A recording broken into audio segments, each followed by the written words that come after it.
Hi friends, welcome to my channel.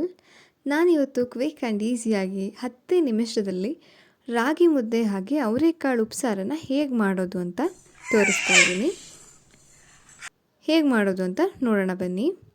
ನಾನಿಲ್ಲಿ ಮೊದಲಿಗೆ ಉಪ್ಸಾರನ್ನು ಮಾಡ್ತಾಯಿದ್ದೀನಿ.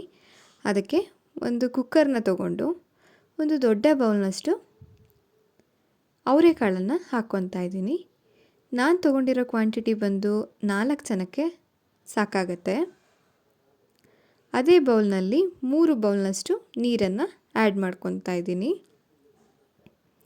ಈಗ ಅವರೆಕಾಳು ಸೀಸನ್ ಇರೋದ್ರಿಂದ ಅವರೆಕಾಯಿ ಹೇರಳವಾಗಿ ಎಲ್ಲ ಕಡೆ ಸಿಗ್ತಾ ಇದೆ. ಈ ಸೀಸನಲ್ಲಿ ಈ ಮುದ್ದೆ ಹಾಗೆ ಉಪ್ಸಾರು ಒಂದೊಳ್ಳೆ ಕಾಂಬಿನೇಷನ್ ಅಂತಲೇ ಹೇಳ್ಬೋದು. 3 ಬೌಲ್ನಷ್ಟು ನೀರನ್ನು ಆ್ಯಡ್ ಮಾಡಿದ್ದಾದಮೇಲೆ ಅದಕ್ಕೆ 5 ಹಸಿಮೆಣಸಿನ್ಕಾಯನ್ನು ಹಾಕ್ಕೊತಾ ಇದ್ದೀನಿ. ನೀವು ಖಾರಕ್ಕೆ ತಕ್ಕಾಗೆ ಹಸಿಮೆಣಸಿನ್ಕಾಯಿನ ಬಳಸ್ಕೋಬೋದು.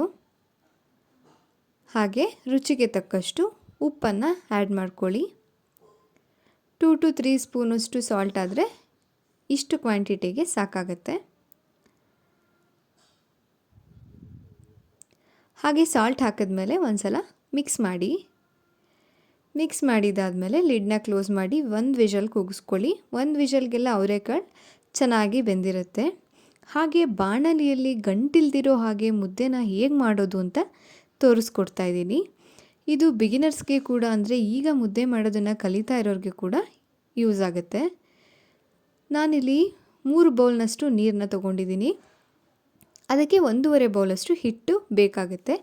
ಅದಕ್ಕಿಂತ ಮೊದಲು ನೀವು ತೊಗೊಂಡಿರೋ ಹಿಟ್ಟಲ್ಲಿ 1 ಸ್ಪೂನ್ನಷ್ಟು ಹಿಟ್ಟನ್ನು ನೀರಿಗೆ ಸೇರಿಸ್ಕೊಂಡು ಗಂಟಿಲ್ದಿರೋ ಹಾಗೆ ಮಿಕ್ಸ್ ಮಾಡ್ಕೊಳ್ಳಿ.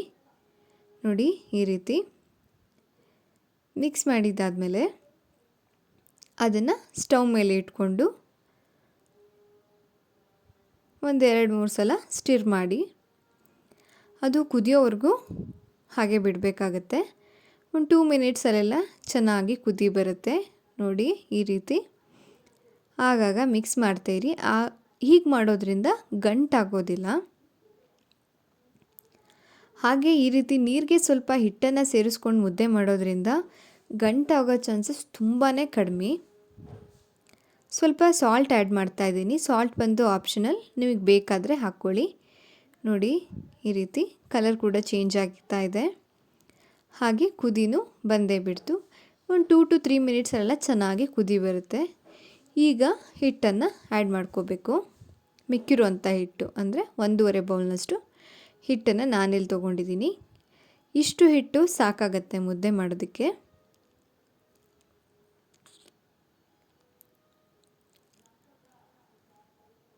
ನೀವು ಯಾವ ಬೌಲಲ್ಲಿ ನೀರನ್ನು ತೊಗೊಂಡಿದ್ದೀರೋ ಅದೇ ಬೌಲಲ್ಲಿ ಹಿಟ್ಟನ್ನು ಕೂಡ ತೊಗೊಂಡ್ರೆ ಚೆನ್ನಾಗಿ ಬರುತ್ತೆ.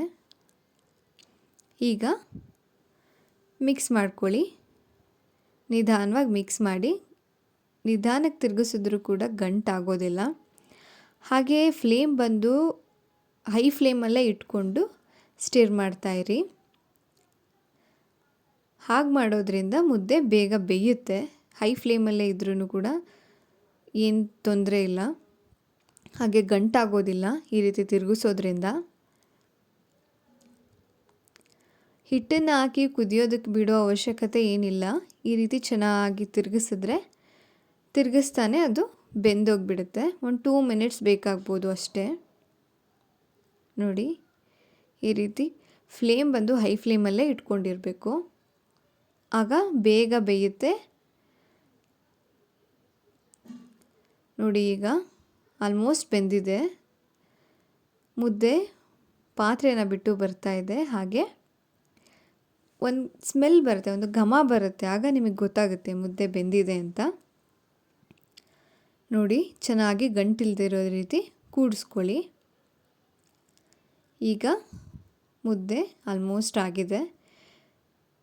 ಒಂದು ಬೌಲ್ನಲ್ಲಿ ನೀರನ್ನ ತೊಗೊಂಡು ಕೈ ಹೆಚ್ಕೊಂಡು ಮುದ್ದೆನ ಮುಟ್ಟಿದ್ರೆ ಆ ಮುದ್ದೆ ಕೈಗೆ ಅಂಟಬಾರದು.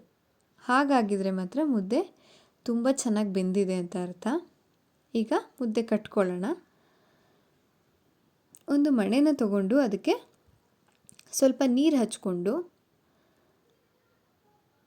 ಈ ರೀತಿ ಹಾಕ್ಕೊಂಡು ಮುದ್ದೆ ಕಟ್ಕೊಂಡ್ರೆ ಈಸಿಯಾಗಿ ಗಂಟಿಲ್ದಿರೋ ಹಾಗೆ ಸಾಫ್ಟಾಗಿ ಮುದ್ದೆ ರೆಡಿ ಆಗುತ್ತೆ.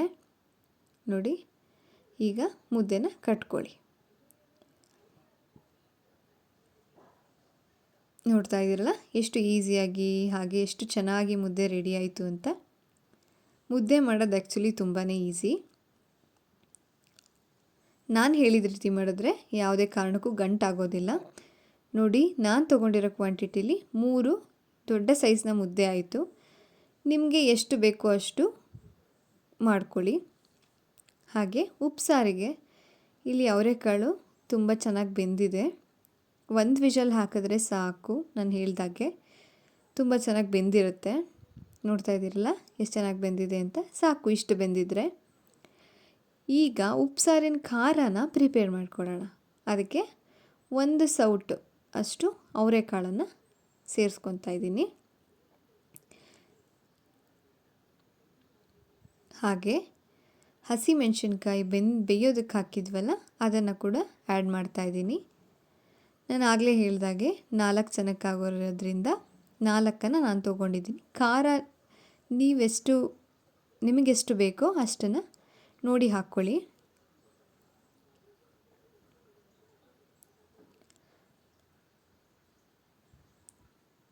ಹಾಗೆ ಸ್ವಲ್ಪ ಕೊತ್ತಂಬರಿ ಸೊಪ್ಪು, 1 ಟೀ ಸ್ಪೂನಷ್ಟು ಜೀರಿಗೆ, 4ರಿಂದ 5 ಎಸಳು ಬೆಳ್ಳುಳ್ಳಿ, 4 ಕಾಳುಮೆಣಸು, 1 ನಿಂಬೆಹಣ್ಣಿನ ಗಾತ್ರದ ಹುಣಸೆ ಹಣ್ಣನ್ನು ತೊಳೆದು ಹಾಕ್ಕೊಂಡಿದ್ದೀನಿ. ಹಾಗೆ ಈ ಖಾರನ ರುಬ್ಬೋದಕ್ಕೆ ಉಪ್ಸಾರಲ್ಲಿರುವಂಥ ನೀರನ್ನೇ ಆ್ಯಡ್ ಮಾಡ್ಕೊಳ್ಳಿ. ಆಗ ಟೇಸ್ಟ್ ತುಂಬಾ ಚೆನ್ನಾಗಿ ಬರುತ್ತೆ. ನೋಡಿ, ಈ ಥರ ಫೈನ್ ಪೇಸ್ಟ್ ಮಾಡ್ಕೊಳ್ಳಿ. ಉಪ್ಸಾರಿನ ಖಾರ ರೆಡಿಯಾಗಿದೆ.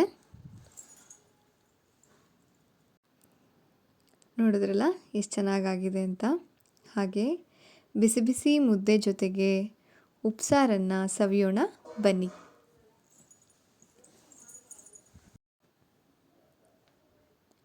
ನಿಮಗೆಷ್ಟು ಬೇಕೋ ಅಷ್ಟು ಖಾರನ ಮಿಕ್ಸ್ ಮಾಡಿಕೊಂಡು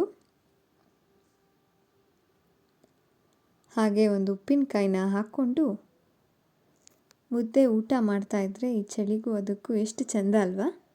ಈ ರೆಸಿಪಿ ನಿಮಗೇನಾದರೂ ಇಷ್ಟ ಆಗಿದರೆ please like, share and subscribe to my channel. Thank you for watching.